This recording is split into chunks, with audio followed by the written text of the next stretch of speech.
Good morning here from Palm Springs, California. Valerie Milano with the Hollywood Times and Aspiring Magazine. And I'm so happy to have our guest today. Thank you for being with us. And I'm going to have her introduce herself. Hey Valerie, how are you? I'm Laura Whitmore. I am the founder of the Women's International Music Network and the She Rocks Awards. Yes, and it Yeah. just was back again at NAMM 2025. Another wonderful evening that we had. And we're going to talk a little bit about that and a few other things. And yay, the Laura Yeah. Whitmore is here. And we're going to talk to her, even though I know a lot of the answers to these questions. We want the Hollywood Times and Aspiring Magazine to know more about her. So, and about why that she got involved and started the She Rocks. So, talk to us. Yeah. You know, I was actually working at Guitar World magazine writing a column about women who play guitar. And I started to interview a lot of people and realized, oh, like we don't know the other women in the industry. We are encountering similar issues and all these things. I just started thinking about there should be an event that brings women in the industry together and inspires, women. And so I founded the Women's International Music Network as sort of like the home base for the She Rocks Awards. They sprung to life at the same time. And our first She Rocks Awards, I think it was 2013 or 2012. It's hard to remember now. And it started out as a breakfast, a sort of a networking breakfast, and we gave some awards. We had Orianthi there and Holly Knight and some great people.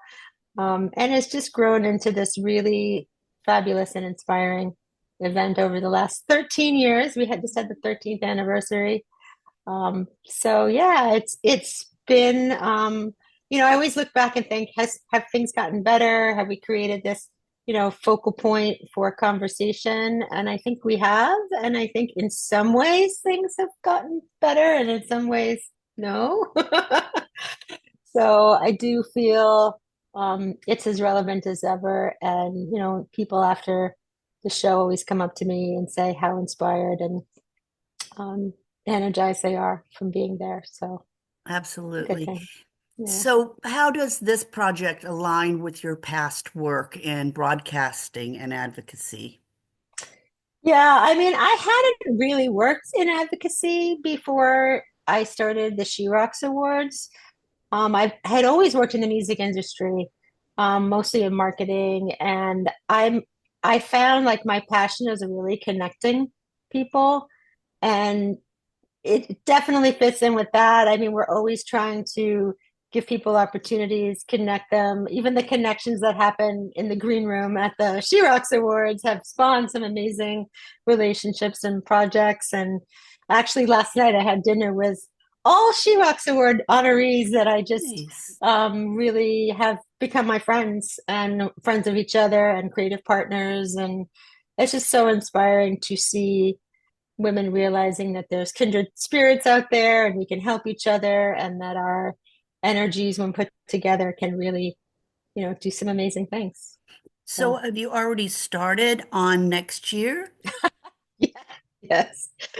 Yeah, we roll off the awards and we're energized too. So we start to think about what can we do next year? Obviously we troubleshoot what should we do differently next year is, usually the first thought, but then also what was great, what can we do, how does it fit into the landscape of what's happening, all the logistics. So yeah, it does take us a whole year I to bet. produce it. And you have a board of directors that gets together and thinks about who would be a good fit.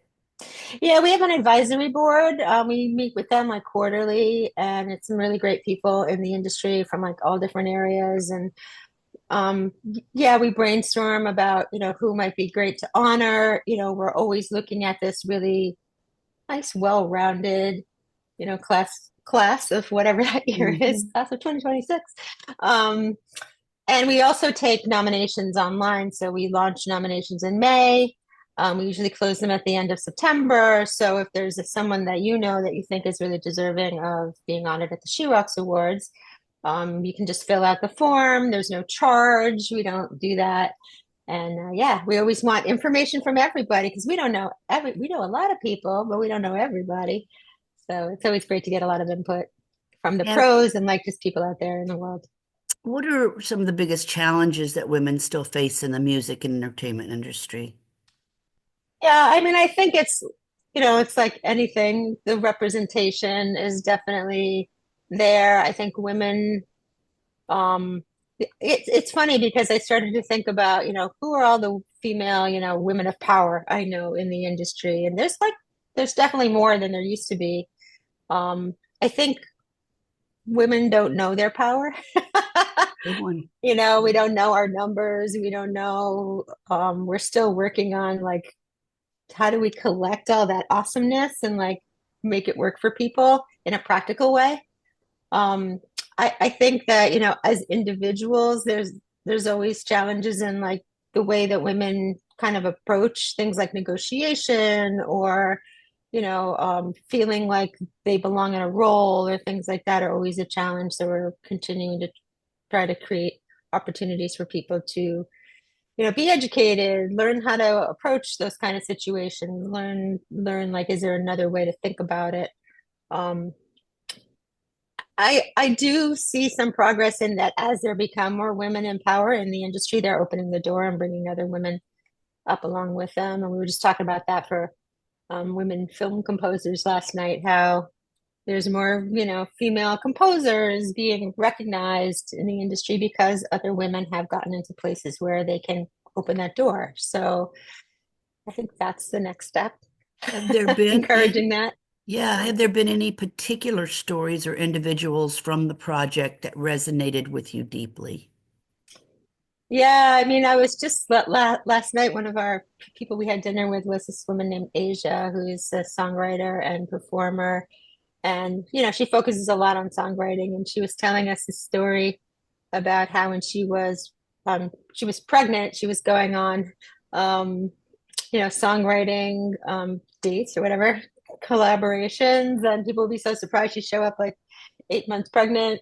And then she had a baby during the pandemic, and she was talking about how she would be breastfeeding while she was, doing a co-write, and nobody knew she was on Zoom, and they would be like being creative and like doing all these things, and then she would be like, "Yeah, and I have a baby in the room," and they're like, "Wait, what? We just made this great song, and you have a baby like hanging out with you at the same time." And for women to feel like they can be a mom, do all those things that you want to do personally, but still like advance in your creative career or your business career. I thought that was really inspiring to me, her whole sort of approach to like, I know I have something to offer. And if you want to, be a part of that and tap into that, then you have to take all of me. Like these things are real, you can't pretend they don't exist. And she had the confidence to like own that, and I thought that really resonated with me. Definitely. Yeah. If you could interview any female music icon, past or present, who would it be and why? Well, I have two people that I really have really inspired me as a musician myself. Carole King, who I did meet one time earlier in my career. I think she's amazing. People tell me I look like Carole King, so Yes. Yeah. I would love to interview her. And I just think she's such a smart and talented lady, and really has inspired me personally. And the other one that I always loved too was Carly Simon. So I would love to connect with. I'm gonna put that in the universe. Connect with Yeah. Carly Simon. Yeah, she's super cool. Yeah. And what advice would you give to a young woman aspiring to make their mark in music, in media? Yeah, I mean, we talk about this a lot because we have a lot of people come to panels and things that we host. I definitely think connect with women's groups in your field or your area. There's a bunch out there and they're really helpful, and there's a lot of women involved who can be a great resource and give you advice on like the specific thing that you want to do. There's us, the Women's International Music Network, there's She Is the Music, there's Women in Music, there's a bunch of other production groups. So I think those are a super great resource. I always say too, like do the thing you want to do, whatever it is at whatever level you can. Like I often started out like volunteering and showing up and being in the space where I wanted to be, getting to know people, maybe without like an agenda. Like I'm not showing up to ask you for a job, I'm showing up to be helpful. And then when you see like I'm helpful, then like other things can grow out of that. So I think, being there, being willing to, step up and show your worth, show your value is a great way to get started. And then connecting with people, they can help open doors for you. Well, me being a woman, I can't thank you enough for all you do for the women in the entertainment business, especially music. And how can people find you to reach out to you? Yeah, definitely go to our website. The Women's International Music website is thewomen.com. It's THEWIMN.com. Sign up for our newsletter. There's contact information up there.